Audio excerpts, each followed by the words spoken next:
Saya ingin memberikan bukti bahwa uang kertas adalah ilmu sihir.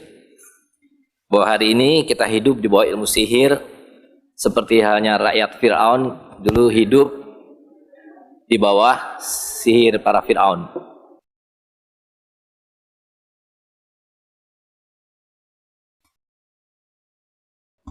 Dan karena itu kita perlu tahu dari mana datangnya ilmu sihir itu, supaya kita mengerti bagaimana mengatasi sihir tersebut. Dan kenapa kita harus kembali kepada emas dan perak? Karena Allah SWT menciptakan emas dan perak. Jadi Allah SWT menciptakan segala sesuatu itu bil haq. Allah menciptakan nyamuk karena nyamuk diperlukan dengan fungsi tertentu. Demikian halnya dengan emas dan perak. Jadi kalau kita buka Al-Quran, itu sekurang-kurangnya ada 12 ayat yang menyebut kata emas dengan berbagai istilah yang berbeda. Ada zahab, ada fiddah, ada zukhruf, ada kintar. Sedangkan perak disebut 10 kali. Juga dalam istilah yang berbeda, fiddah, warik, kintar. Jadi kintar disebut untuk keduanya karena merupakan satuan berat.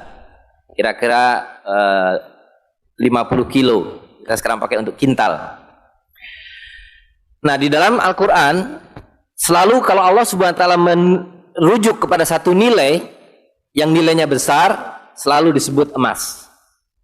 Sedangkan kalau menyebut angka atau harga atau nilai atau timbangan yang kecil, maka disebut perak.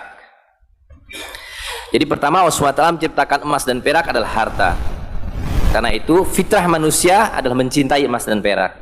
Sebagaimana mencintai kuda, mencintai tanaman, anak-anak dan perempuan bagi laki-laki. Itu fitrah.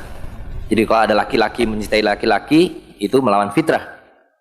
Karena fitrahnya laki-laki mencintai perempuan dan semua mencintai emas.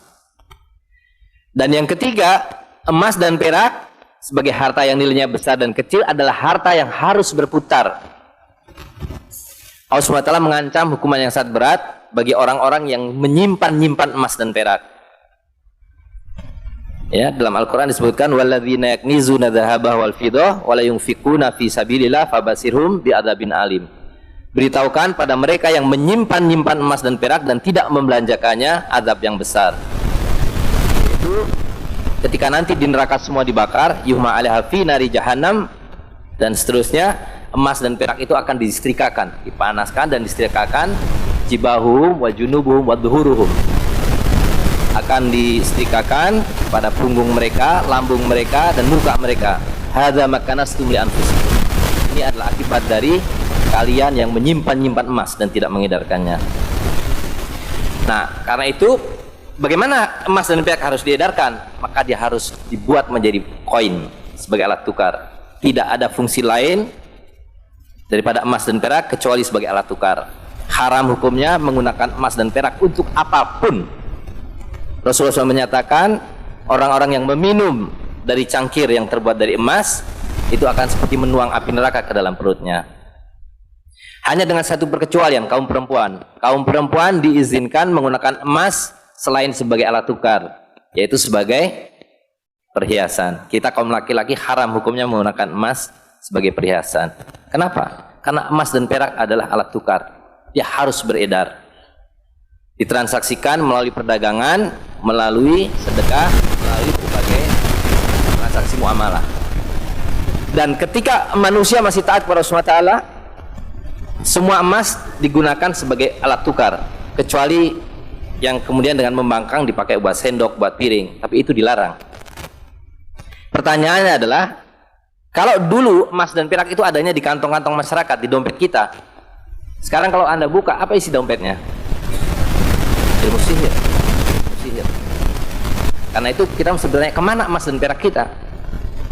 Ya. Jadi dulu apapun namanya, tolong di sana, di sana. Apapun namanya, mau disebut dolar, mau disebut pound sterling, mau disebut guilders, mau disebut real, mau disebut rupiah, semua adalah koin emas atau perak. Nah, tapi kemudian muncullah para pandai emas yang mengatakan emas itu tidak aman dibawa-bawa, berat, titipkanlah pada kami. Maka kami akan mengeluarkan kwitansi. Ya. dikeluarkanlah kwitansi bahwa Anda menitipkan pada saya 1 dinar emas. Nanti kalau orang mau belanja, kwitansi ini dikembalikan, koinnya diambil, baru dibelanjakan. Karena tadi sudah disebutkan, untuk berbelanja itu mesti mithlan bimithlin, equal to equal. 1 kambing ditukar dengan harta yang lain yang senilai 1 kambing itu. 1 dinar emas 4 gram ditukar dengan seekor kambing. Nah, tapi para pandai emas ini berhasil meyakinkan dengan pada waktu itu ya sihir belum terlalu dimainkan. Mereka bilang pada kami, jangan khawatir. Nah, sampai satu titik pada abad ke-17 mulai mereka mengatakan ini repot karena terlalu banyak kwitansi masyarakat merah, hijau, kuning, biru. Maka mereka bilang sekarang berikan kami monopoli untuk mencetak alat tukar ini. Itu pertama kali munculnya apa yang disebut sebagai bank sentral.